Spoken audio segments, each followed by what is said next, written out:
지금 저희가 이제 마가복음을 하나님 나라라고 하는 큰 그림에서 같이 보고 있지 않습니까? 예수님께서 이 땅에 하나님의 나라를 가지고 왔다. 사실 그 하나님의 나라라고 하는 것은 구약적인 배경을 가지고 있는 거였죠. 하나님께서 이제 역사를 다시 본인이 원하시는 모습대로 회복해 가실 텐데, 그 회복해 가실 때 하나님께서 다시 자신의 백성에게로, 그러니까 여러분하고 언약이라고 하는 그림 안에서 이야기했던 것, 하나님께서 자기의 백성들을 함께 계셨는데 그들과 성전 안에서 함께 거하시면서 교제하시고, 그런데 그러기 위해서 이스라엘 백성들이 하나님의 율법의 말씀들, 저희들이 지금 신명기 열심히 읽고 있는데, 신명기 말씀, 하나님과 교제하는 백성들이 준수해야 할 것, 바로 율법이다라는 이야기를 하고 있지 않습니까? 바로 이제 그 개념 안에서, 그런 언약의 구조 안에서 이스라엘 백성들이 하나님과 율법을 지키며 교제하고, 그럼 하나님이 이스라엘 백성들 가운데 성전에 함께 하시면서 이스라엘의 하나님이 되어주시는, 이게 이스라엘의 역사를 흐르고 있는 가장 중요한 핵심 개념이었죠. 그런데 이스라엘이 결국 율법을 지키지 않아서 이스라엘 백성들이 하나님이 더 이상 이스라엘의 성전 가운데 거하지 아니하시고, 하나님이 없는 성전 아무런 의미가 없어지는 거죠. 그래서 성전이 이방인들에게 약탈당하고 노략당하고, 그리고 이스라엘 백성들은 그 땅에서 포로로 끌려가게 되어지는, 이게 이스라엘의 역사 아니었습니까? 근데 하나님이 선지자들을 통해서 이제 그 포로로 간 이스라엘을 다시 하나님의 백성 시온으로 돌이키실 것이다. 그래서 이제 그 유명한, 저희들이 구약에서 얘기하는 시오니즘, 바로 그런 맥락 안에서 이스라엘이 시온으로 다 돌아오게 될 것이다. 그래서 뭐 최근에 박진영 씨가 날라온다라는 게 구약에서 그 당시 비행기가 없었다, 뭐 이런 이야기 해가지고 한국에서 지금 논란이 좀 됐다고 하던데, 비행기 얘기가 아니죠. 하나님께서 다시 그의 백성들을 돌이키시겠다고 하는 메타포를 이야기한 건데, 그거를 제가 볼 때 문자적으로 지금 이해하고 있는 거죠.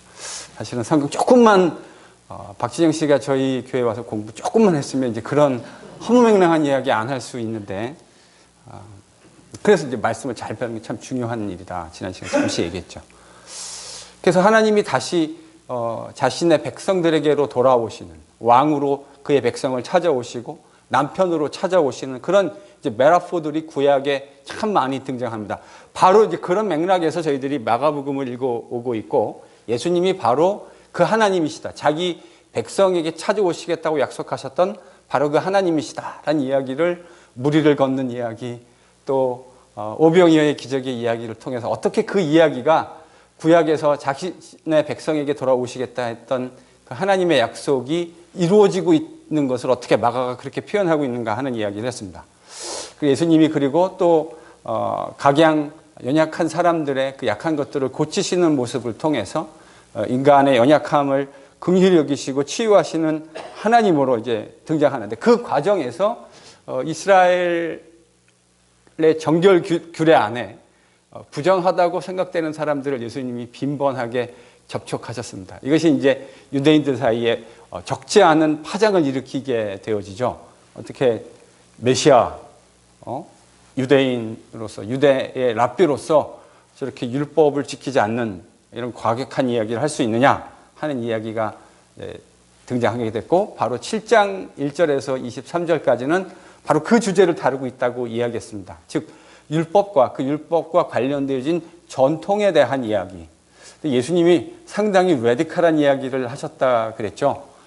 전통만 뭐라 하신 것이 아니고, 율법 자체에 대해서도 예수님이 자신이 율법을 뛰어넘는 권위를 가지고 있다고 하는 것을 은근히 드러내셨고, 마치 율법이 이제는 이 예수님으로 말미암는 메시아의 시대에 더 이상 큰 의미를 가지지 않게 될 것이라고 하는 그런 이야기를 지난 시간에 이야기했습니다.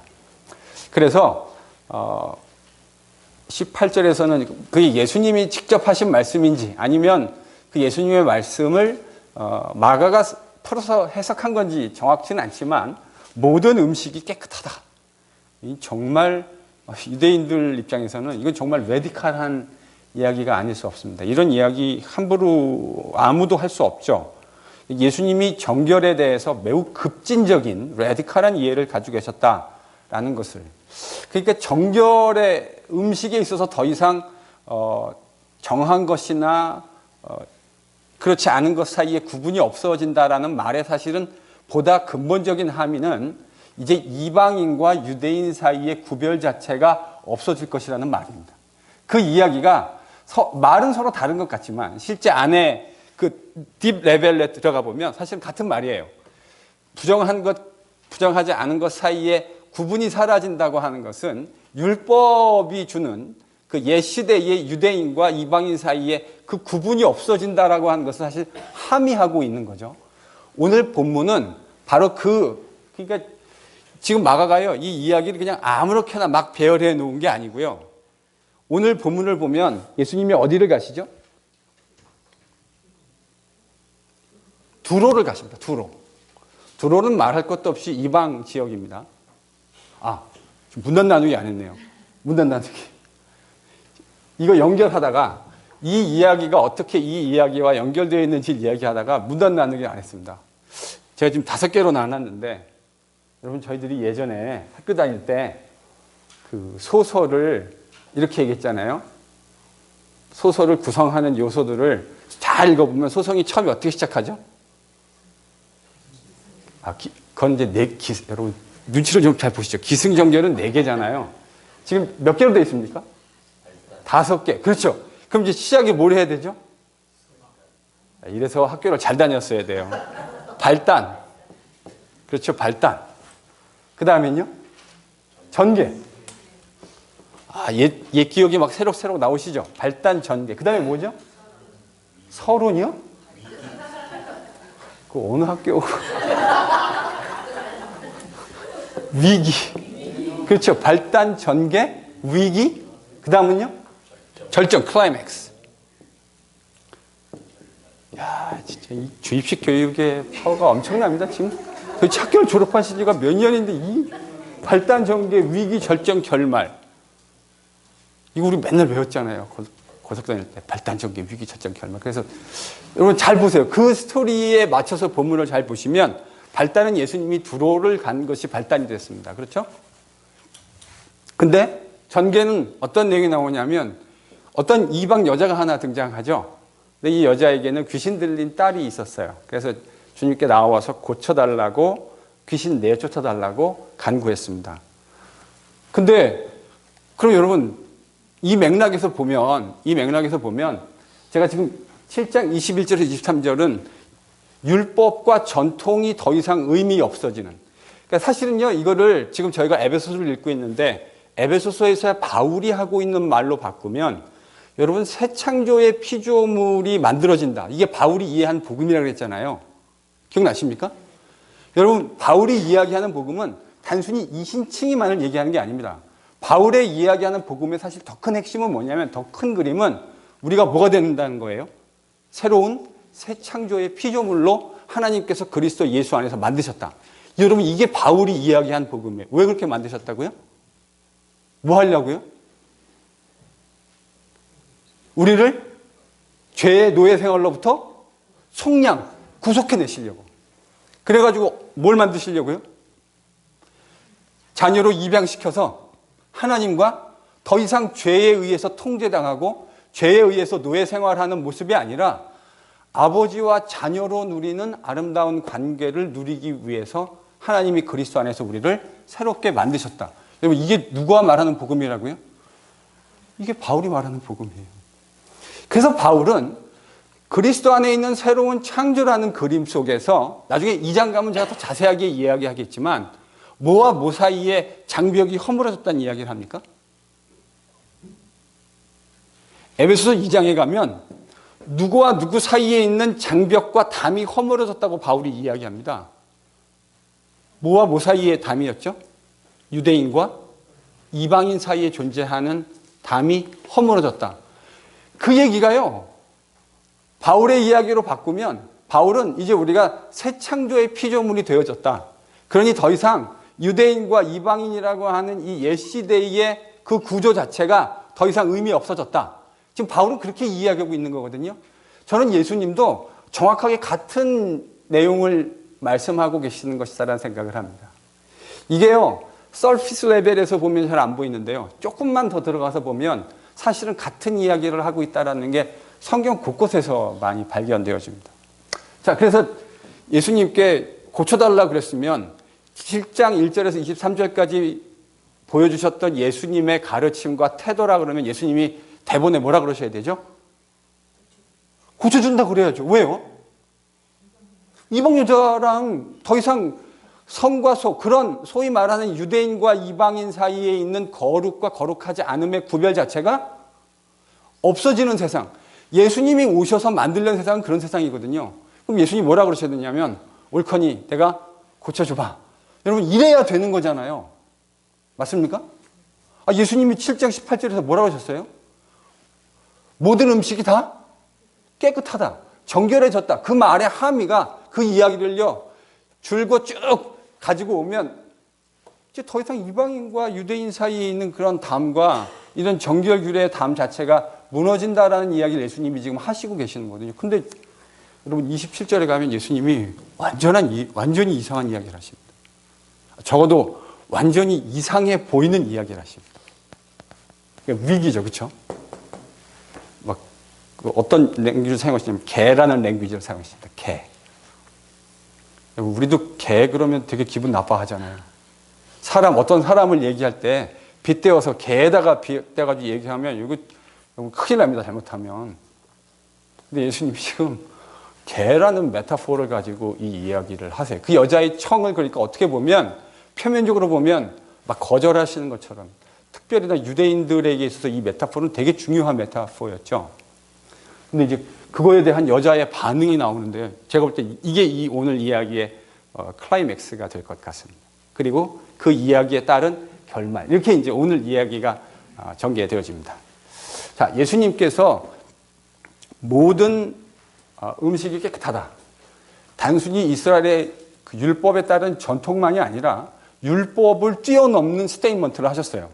적어도 제정신을 가지고 있는 유대교 랍비 중에 이런 예수님과 비슷한 이야기를 할 수 있는 사람은 제가 알기로는 없었을 겁니다. 왜냐하면 모든 사람들이 랍비들이라고 하는 건 항상 뭐의 근거 위에서 얘기하게 돼 있어요? 말씀의 권위 위에서. 이 말씀이 무엇을 이야기하냐. 여러분, 제가 맨날 하는 게 그거잖아요. 제가 여러분하고 성경 공부나 설교 시간에 맨날 하는 게 그 얘기 아닙니까? 제 생각이 어떤 거냐라는 걸 이야기하는 것이 하기에 앞서 제가 이해한 하나님의 말씀이 어떤 것이냐라는 것을 항상 말씀의 근거 위에서, 그 권위 위에서 모든 이야기를 전개해 갑니다. 그런데 오늘 예수님은 지난 시간에 저희가 봤듯이 그 말씀의 권위를 뛰어넘는 또 다른 권위로 말씀하십니다. 그런 것들이 성경책에 보면 복음서에 적잖이 등장하죠. 지난번에도 제가 간략하게 한번 말씀드린 적이 있지만 마태복음 5장에 보면 너희가 여차여차한 말을 들었으나 나는 너희에게 말하노니 내가 너희에게 이른다. 여러분, 이런 말들은 그 당시 랍비들은 도무지 생각할 수 없는 이야기들입니다. 경에 이르기를 보통 이렇게 이야기했지, 모세의 말씀은 이렇게 말했지만 나는 너희들에게 이른다, 이렇게 이야기할 수 있는 사람 없었을 거예요. 근데 예수님은 자신이 그 구약의 말씀을 뛰어넘는 권위를 가지고 있다는 것을 그렇게 종종 표현하셨던 것 같아요. 자, 예수님께서 어디를 가시냐면 두로를 가십니다. 여러분, 두로가 혹시 어디 있는지 성경 그림이 좀 기억이 나십니까? 이게 이제 여기가 팔레스틴 땅입니다. 그렇죠? 제가 이거 이렇게 그리면 이거 팔레스틴 땅이고 여기가 뭐죠? 지중해. 네, 미디테리니언 시. 여기가 이제 애굽입니다. 여기가 팔레스틴이고 여기가 오늘날의 시리아 지역입니다. 요단강이고 이 밑에가 사해고 여기가 갈릴리쯤 되고요. 제가 지금 막 그리는 거예요. 김 집사님 최근에 여기 갔다 오셔가지고 좀 생생하시죠? 여기 갈릴리고요. 갈릴리에서 쭉 내려가면 여기 사해가 바다가 나와요. 근데 두로가 어디 있냐면 이쯤 있습니다. 갈릴리에서 북서쪽으로 있습니다. 이 지역은 해안가였고 그러니까 이사야 시대에도 보면 여기서 많은 상업들이 행해졌던 것을 저희들이 봅니다. 시편에도 보면 시편 83편 같은 데 보면 하나님께서 이제 이루실 구원을, 종말론적인 구원을 이야기할 때 그때 두로라는 이야기가 언급되기도 합니다. 하나님이 두로에 있는 사람들에게도 하나님의 구원의 은혜를 그들을 거기서 제외시키지 않는다고 하는 이야기들이 시편에 등장해요. 자, 지금 예수님이 어디 가셨다고요? 예, 바로 그런 두로. 그러니까 이 지역은 팔레스틴 지역에서 명백하게 이방 지역, 베니게 혹은 저희가 세계사 시간에는 피니키아 이렇게 배웠죠. 피니키아입니다. 피니키아 지역을 가셨습니다. 거기에 가셔가지고 어디 들어가셨습니까?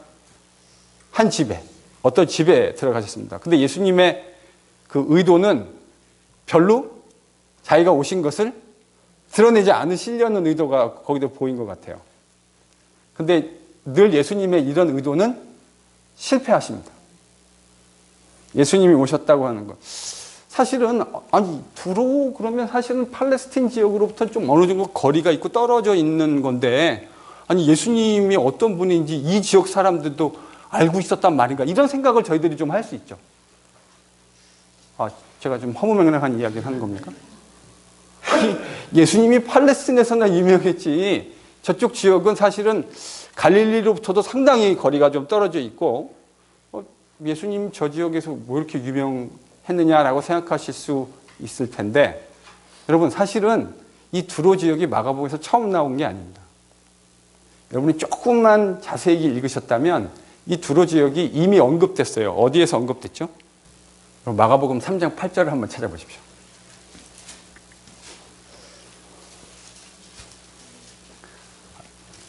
때로는 이런 정보들을 너무 저희들이 가볍게 읽고 넘어가는 경향이 있는데 좀 생각해 보셔야 돼요. 3장 8절 찾으셨습니까? 자, 여러분 지금 이게 3장 8절은 3장 6절 하반절부터 예수님의 갈릴리 후반기 사역이 시작되어지는 본문입니다.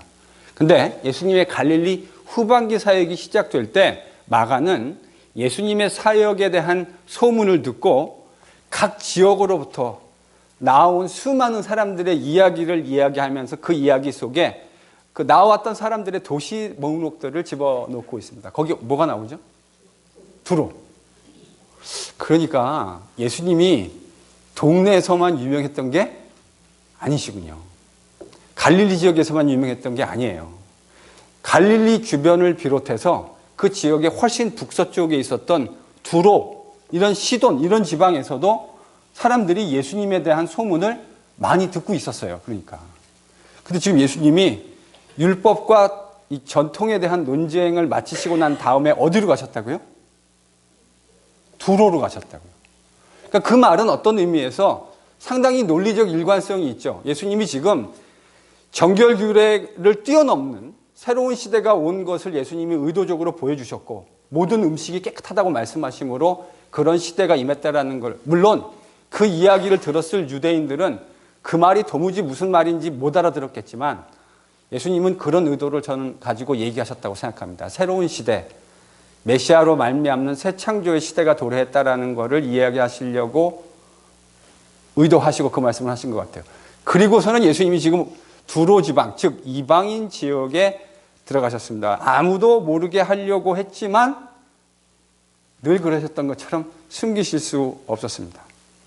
자, 그런데 25절과 26절에 보면 여기서 이방 여인이 한 명 등장합니다. 이 이방 여인은 어떤 이력을 가지고 있는 여자입니까? 헬라인이라고 표현했고요.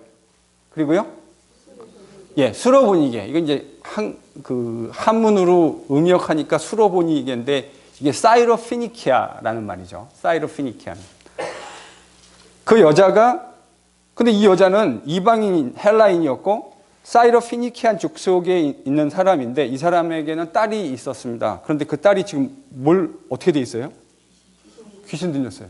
자, 그러면 여러분 이 여자는 7장에서 지금 마가가 다루고 있는 주제로 보면 정결법상 정결한 여인입니까? 정결하지 않은 여인입니까? 아니, 정결하지 않죠. 정결하지 않죠. 이방인인데다가 여자고 그리고 딸이 있는데 딸이 귀신까지 들렸어요. 그러니까 이건 정결로 보면 여러분 그런 거 있잖아요. 레벨로 치면 거의 완전히 익스트림 레벨의 정결하지 않은 여자가 지금 예수님을 딱 찾아온 겁니다. 그런데 그 여자가 와가지고 자신의 딸의 귀신을 쫓아달라 이렇게 예수님께 간구하기 시작했습니다. 여러분, 지금 제가 무슨 그림으로 마가복음을 읽어야 된다고 말씀드렸어요? 하나님 나라, 하나님의 통치, 하나님의 통치가 이제 이방인들에게도, 우리와 같은 이방인들에게도 차별 없이 하나님께서 베풀어 주시는 그 통치가 임했다. 지금 마가가 그 이야기를 계속해서 해나오고 있는 과정인데, 그러면 여러분 이제 예수님이 이 이야기를 들으면 흔쾌하게 뭐라 그러셔야 돼요?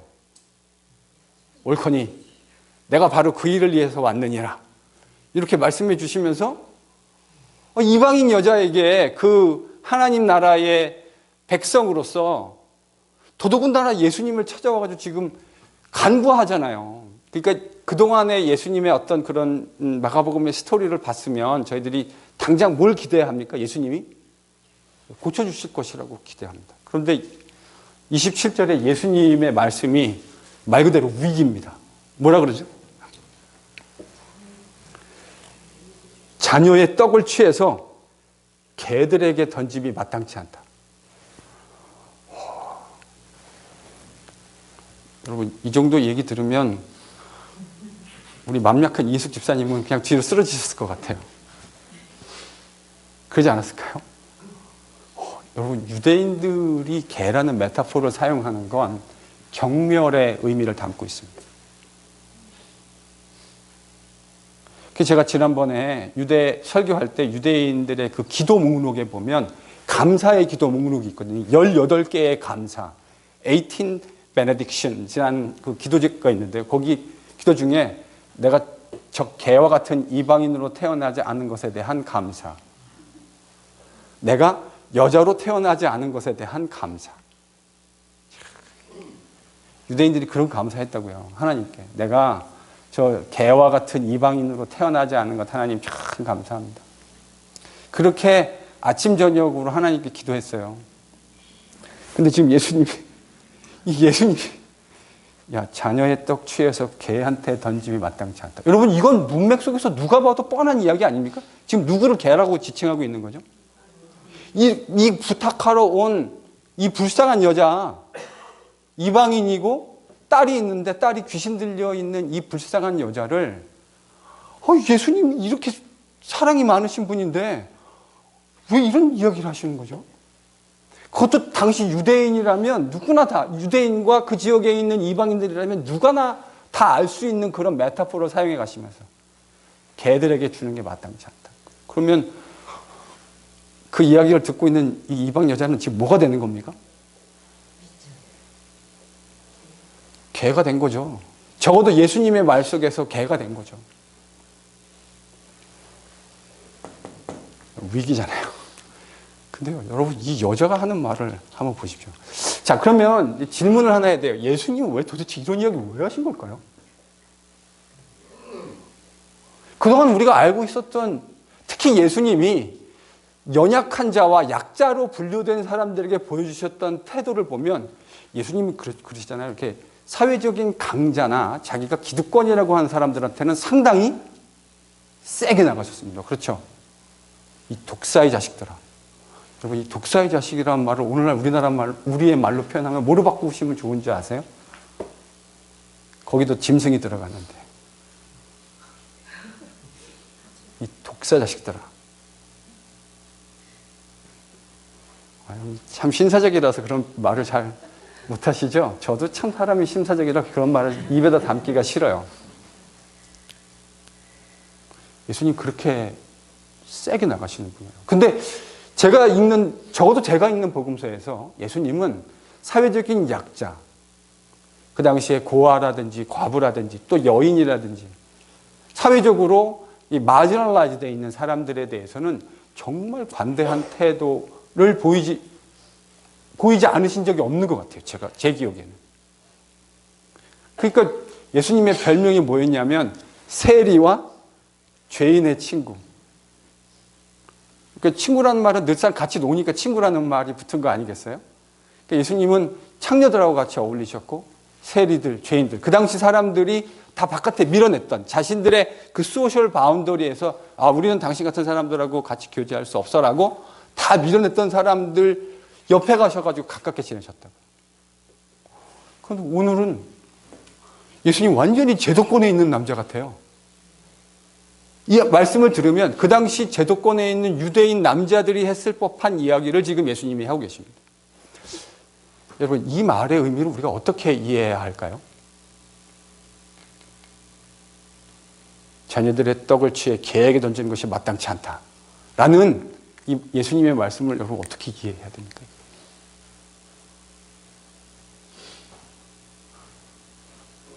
김철 집사님, 이거 어떻게 이해될까요? 뭘 시험해 보고 싶으셨을까요? 믿음이라면 구체적으로 뭐 어떤 믿음을?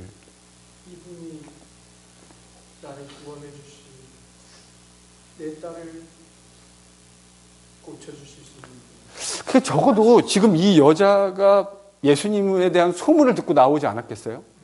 와서 예수님, 내 딸 귀신 고쳐주십시오, 쫓아내 주십시오라고 말했다고 하는 건 예수님이 그동안 해왔던 다양한 어떤 이적과 사역에 대한 이야기를, 인포메이션을 이 여자가 어느 정도 듣고 가지고 있다고 저희들이 가정해야 되지 않겠습니까? 근데 지금 예수님은 그동안 자기가 들었던 소문으로도 이 여자가 이전에 예수님을 만났는지 안 만났는지 잘 알 수 없습니다. 복음서가 얘기하지 않지만. 그러나 상식적으로 생각해 봤을 때 이 여자가 지금 예수님에 대해서 가지고 있었던 정보와 지금 예수님의 이야기 사이에는 상당히 디스턴스가 있는 것처럼 느껴지고 있다고요.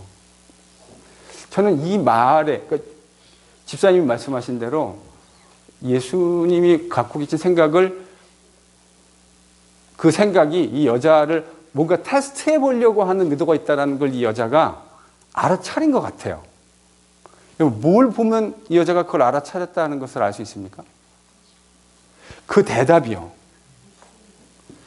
이 여자가 만약에 예수님에 대한 이야기를 잘 모르고 예수님이 그냥 자녀의 떡을 취해서 개한테 주는 게 마땅치 않다 이랬으면 그 당시에 많은 사람들 같으면 어떻게 했을까요? 상정하다 말하네. 이 유대인들 저거, 아유. 여러분, 그랬을 수 있지 않겠습니까? 충분히. 더더군다나 지금 모욕적인 언어를 들었다고요. 개라고 하는 언어를 들었다고요. 근데 이 여자가 지금 뭐라 그러냐면, 대답이 뭐죠? 일단 예수님의 말씀을 긍정하세요. 맞습니다. 옳습니다. 맞습니다. 그리고 예수님이 심지어 사용하셨던 그 메타포를 그대로 사용해서 자기에게 적용합니다. 뭐라고 적용하죠? 상 아래 개들도 아이들이 먹던 부스러기를 먹습니다. 이 여자분이요, 보통 분이 아닙니다. 제가 볼 때 이 여자분이 보통 분이 아니에요.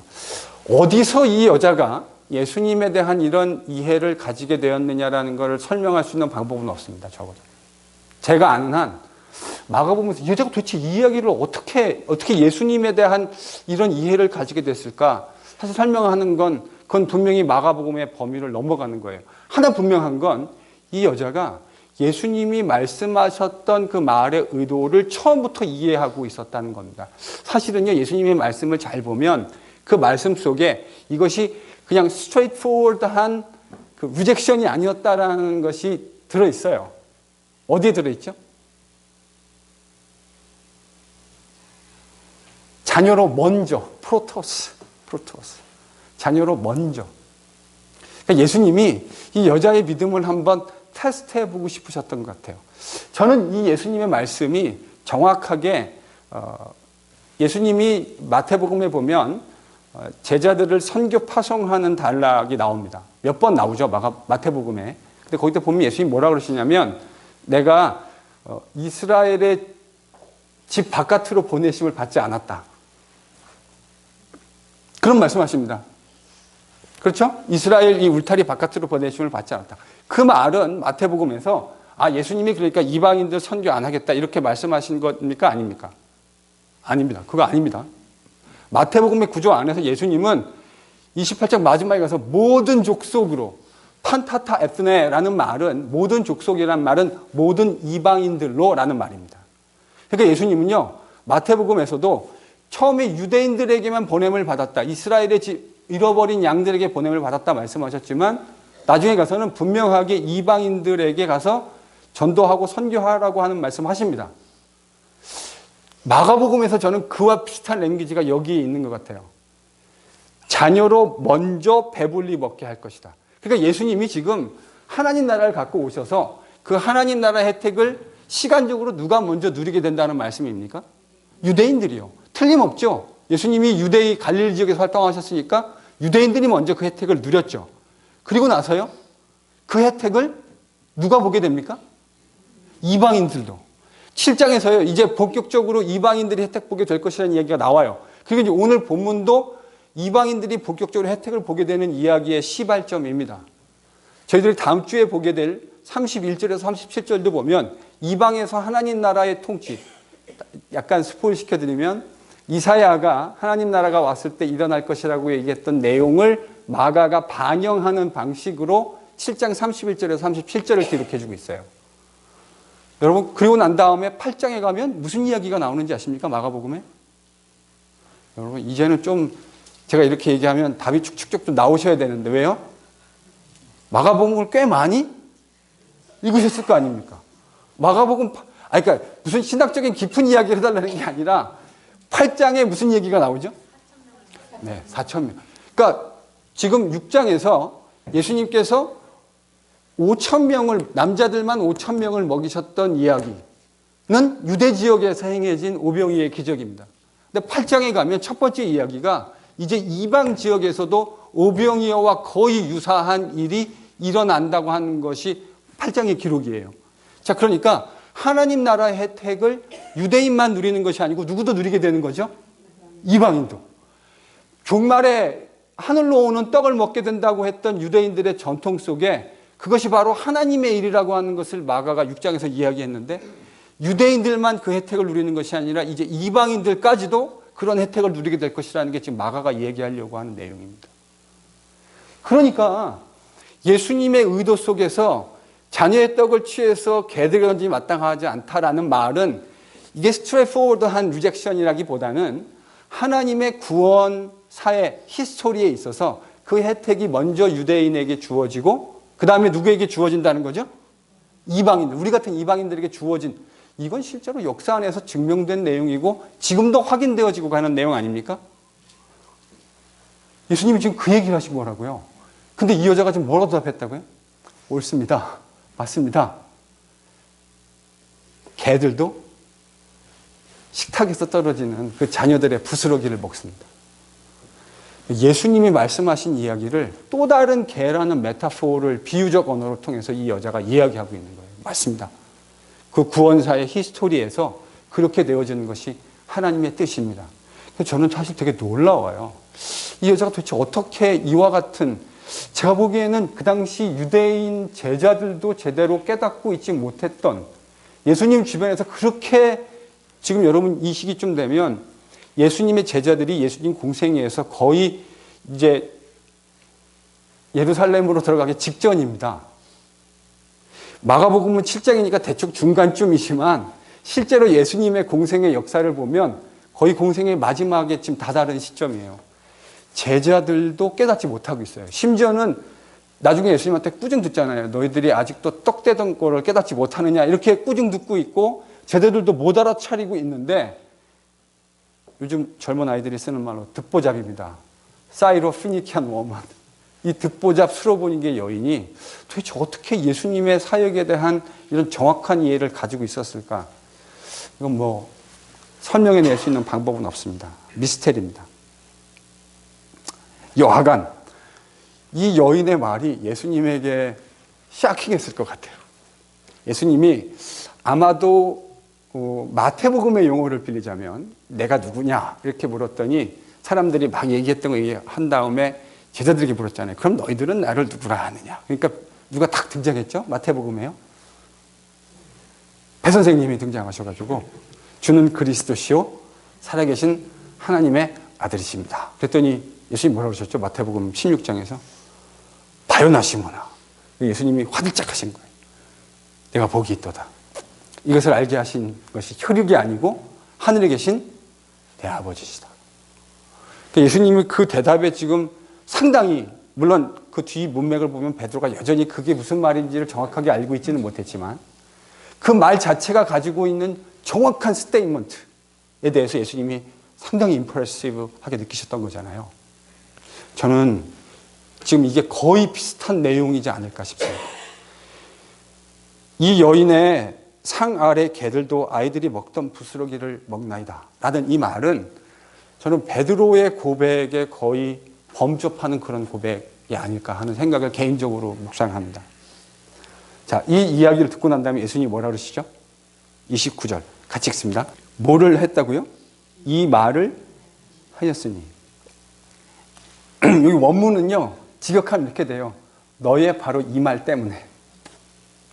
그러니까 예수님이 이 여자가 한 말에 상당히 임프레시브 했다고 하는 것이 이 단어 속에 보입니다. 너의 바로 그 말 때문에 가라. 어떻게 됐대요? 귀신이 내 딸에게서 나갔다. 여러분, 이거는 단순히 축기가 일어났다, 예수님이 이런 미라클을 올 거다, 이런 이야기하는 것이 제가 아니라 그랬죠. 마가복음을 자꾸 그런 식으로 복음서를 읽으면 안 된다고 제가 말씀드렸습니다. 이건 뭘 지금 얘기하고 있는 거죠? 하나님의 나라의 통치가 이 이방 여인에게도 임했다. 뭐 때문에 임하게 된 겁니까? 그 여인의 인종과 성별과 관계없이 그 여인의 믿음 때문에 이제 새 시대에 하나님의 백성이 되고 하나님의 백성이 되는 특권을 누리는 유일한 기준은 뭐죠? 믿음입니다. 맞습니까? 믿음입니다. 믿음 하나뿐입니다. 예수 그리스도가 새로운 창조주라고 하는 사실, 새 창조이시면서 창조의 주이면서 새 창조의 피조물이라고 하는 것을 믿음으로 고백하는 그 행위만이 우리가 하나님의 백성이 되는 유일무이한 기준이 되는 겁니다. 믿으실 수 있기를 바랍니다. 다른 기준 아무것도 없어요. 이제는요. 그리스도 예수를 믿는 바로 그 믿음, 예수 안에서 하나님의 새로운 창조가 일어났다고 하는 것을 믿음으로 고백하는 그 유일한 기준 하나가 바로 하나님 백성이 되는 겁니다. 예수님이 지금 바로, 그러니까 말은 자꾸 바뀌지만 조금만, 여러분 그런 거 있잖아요. 이렇게 껍데기를 하나 이렇게 싹 벗기고 나면 그 안에 들어있는 내용물은 바울이 말하는 거나 마태가 말하는 거나 마가가 말하는 거나 요한이 말하는 거나 연결되어 있는 것들이 되게 많아요. 저는 이제 그렇게 보입니다. 이 말을, 즉 이 믿음의 말을 하였으니 가라, 귀신이 내 딸에게서 나갔느니라. 여러분, 오늘 이 본문이 말하는 이야기는 저는 의식적으로 부정해져 있는 이방 사람들, 특별히 이방 여인이고 자식이 귀신까지 들려있는 이 여인, 바로 그 여인에게 하나님의 나라의 통치가 주어졌다고 하는 것을 분명하게 보여주는 사건입니다. 앞으로 7장 31절과 37절에서도 같은 맥락의 이야기가 이어질 거고요. 8장에 가서도 오병이어와 유사했던 칠병이어, 물고기가 두 마리는 아니었지만 말하기 편하게 칠병이어 사건을 통해서도 동일한 하나님의 다스림과 통치의 역사가 이방 지역에게 주어진다고 하는 것을 마가는 우리에게 지속적으로 이야기해 줄 겁니다. 즉 7장은 이제 그 이방인과 유대인 사이에 있었던 그 율법이 갈라놓았던 장벽이 무너지고 새로운 하나님 나라라고 하는 새 창조의 피조물로 빚어가는 이방인들과 유대인 사이에 동등한 지위를, 믿음으로만 누리게 되는 동등한 지위를 우리에게 매우 웅변적으로 보여주고 있습니다. 여러분, 근데요, 이 유대인과 이방인 사이의 장벽이라고 하는 건 우리가 생각하는 그 장벽보다 훨씬 어마어마한 장벽이었습니다. 이게 나중에 베드로가요, 사도가 되고 난 다음에도 이거 넘어갑니까? 못 넘어갑니까? 못 넘어가잖아요. 그래서 고넬료한테 하마터면 베드로가 못 갈 뻔했잖아요. 하나님이 그 특별한 어떤 환상에 따른 계시가 없었다면 베드로가 건너가지 못했을 겁니다. 여러분, 이게 성경에도 그 얘기가 나오죠. 또 15장에 가면 그거 가지고 나중에 가서 예루살렘 기독교 역사에 예수님의 백성으로 모인 사람들이 첫 번째 했던 종교회의가 예루살렘 종교회의인데 AD 49년 가을에 있었던 그 주제가 바로 뭐냐면 이방인과 유대인 사이의 장벽의 문제입니다. 그거를 이방 선교를 할 때 우리가 어떻게 그 장벽을 처리해야 될 것이냐, 그대로 둘 것이냐 말 것이냐라는 문제를 가지고 아주 숱한 디베이트가 있었던 거 아닙니까? 그리고 우리는 그 뒤에 가서 15장에서 이렇게 도장을 꽝 찍었으니까 이제 이 문제는 예루살렘에서 딱 해결됐을 것이다 라고 아주 쉽게 생각하시는 분들이 꽤 많더군요. 여러분, 사실과 다릅니다. 그건 AD 50년경에 그렇게 됐고요. 실제로 1세기의 문헌들, 2세기 초반, 3세기, 4세기에 발견되어지는 유대 문헌들을 보면 특별히 어느 지역에서 그게 되게 힙하게 디베이트됐냐면 안디옥입니다. 왜 안디옥이었을까요? 왜 안디옥이었을까요? 왜냐하면 이 지역이 태생적으로 유대인과 이방인이 함께 예수 믿는 첫 번째 지역으로 잘 알려진 지역이잖아요. 그리스도인이라 칭함을 받았던 것도 안디옥이었고, 바울과 바나바를 따로 세워서 선교사로 최초로 파송했던 것도 안디옥이었고, 그러니까 안디옥이라고 하는 지역은 초대교회에서 매우 중요한 지역, 의미를 갖습니다. 그래서 나중에 1세기 중반의 사도행전의 기록뿐만 아니라 1세기 후반 이그나시우스라고 하는 초대교회 교부가 있어요. 이분이 쓴 편지들을 보면 사도행전 15장에 있었던 똑같은 내용의 이야기가 여전히 1세기 후반과 2세기 초반에도 계속적으로 온고잉 디베이트로 가고 있다는 것을 알 수 있습니다. 그뿐만이 아니에요. 2세기 중반, 3세기, 4세기에도 가면 여전히 유대인들은요, 이거 못 넘어가요. 유대인과 이방인 사이의 장벽이라고 하는 것을 넘어가지 못합니다.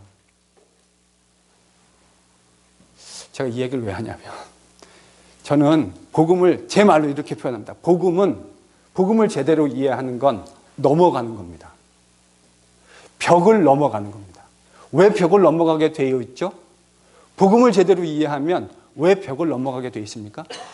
하나님이 새롭게 만드시는 피조물의 유일한 크라이테리온이 뭐라는 사실을 깨닫기 때문이에요. 여러분, 이거 대답 똑바로 해주셔야 됩니다. 그럼 제가 오늘 밤새입니다. 계속 리뷰 세션 해가지고 밤새입니다. 하나님의 새 창조의 피조물로 빚어지는 유일한 기준선, 크라이테리온이 뭡니까? 믿음입니다. 그 위에 왜 다른 것들을 거기다 집어넣으려고 하는 것은 바울이 표현한 대로, 갈라디아서의 표현대로 얘기하면 여러분 그건 뭐죠? 다른 복음입니다. 다른 복음이라는 말은 말 그대로 복음이 또 있는 건가? 바울이요, 다른 복음이라고 말했지만 그 복음은 복음이 아닙니다. 그건 가짜입니다. 왜냐하면 다른 복음을 전하는 자는 하늘의 천사라도 뭘 받으라고 바울이 저주를 했죠? 저주를 받으라고 저주했죠. 저주를 받으라고. 하늘의 천사라도 저주를 받을 것이라고. 왜냐하면 다른 복음을 전하는 건 복음이 아니니까. 그래서요, 복음을 제대로 아는 건 믿음 이외에 다른 어떤 기준을 들이대지 않는 겁니다. 믿음이면 누구나 다 하나님의 백성이 될 수 있습니다. 여러분 아멘이세요? 믿음 하나만이 우리가 하나님의 백성이 되는 유일한 기준입니까? 근데요, 교회 안에도 보면요, 말은 그렇게들 하시는데 믿음입니다. 근데 믿음 말고도요, 그 안에서 우리를 갈라놓는 것들이 참 많다고 하는 것을 목사로서 목격할 때가 있습니다. 어떨 때는요, 그게 학교이기도 해요. 그래서 어느 학교 출신이 아니면 그 교회에서는 힘도 못 펴요. 말도 잘 못해요. 또 어떤 지역은 참 희한해요. 제가 지난번에 한번 얘기했는데 어느 그 지역 사람이 아니면 심지어 목사도 갈 수 없어요. 전라도 사람이 아니면 목사도 그 교회 담임 목사로 갈 수 없어요.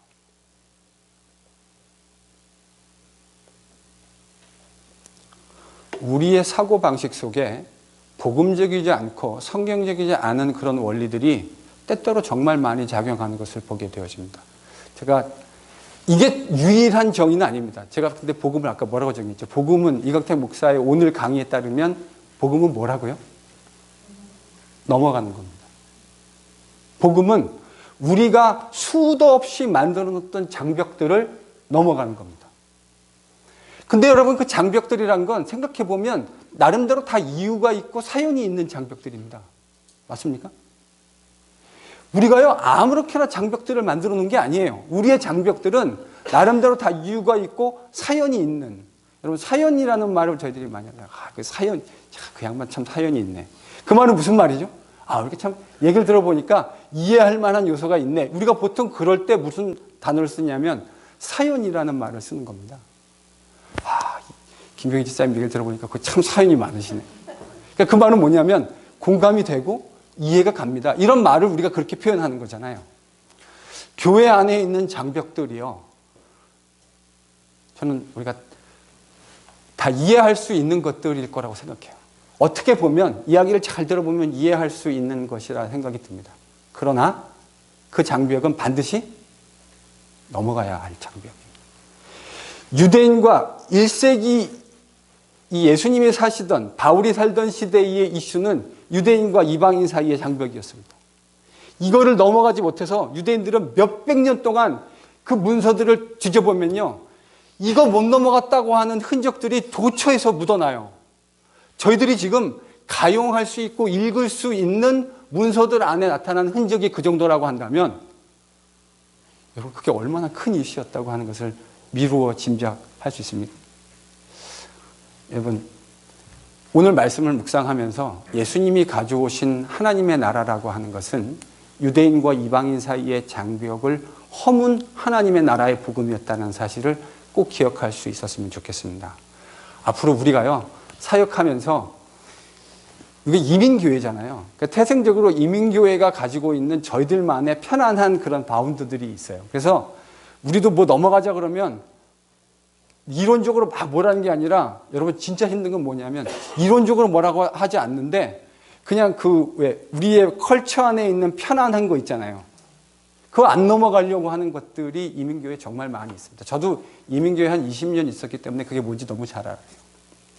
그래서 저는 가끔 그걸 이렇게 표현하게 됩니다. 코리안 게로. 코리안 게로. 편하죠. 언어적으로 편하고 문화적으로 편하고. 그런데요. 교회는 반드시 그것을 넘어가야 할 타이밍이 있습니다. 그럴 때 여러분 잘 넘어가십시다. 우리 안에 편하고 당연히 편하게 주어져 있는 그 바운더리들을 저는 오늘 말씀 묵상하면서 그런 생각이 들었어요. 저희가 이 표현이 적절한지 모르겠는데 코리안 게로 그것도 잘 넘어갈 수 있는 교회가 됐으면 참 좋겠습니다. 그래서 우리가 존재하는 것이 이 지역의 진짜 축복이 될 수 있는 그런 사역들을 저희들이 앞으로 조금씩 지경을 확대해 나갈 거고 해나가게 될 거고요. 그런 일들을 우리 NEPC가 감당하게 될 겁니다. 복음은 그 어떤 장벽도 설치하지 않는 것입니다. 그리스도 예수 안에 있는 믿음이라고 하는 유일한 하나의 크라이테리언으로 어느 누구도 그들의 성별과 피부와 언어와 문화에 관계없이 하나가 될 수 있는 새 창조의 세계라고 하는 사실을 깨닫는 저희들이 될 수 있기를 바랍니다. 기도합니다.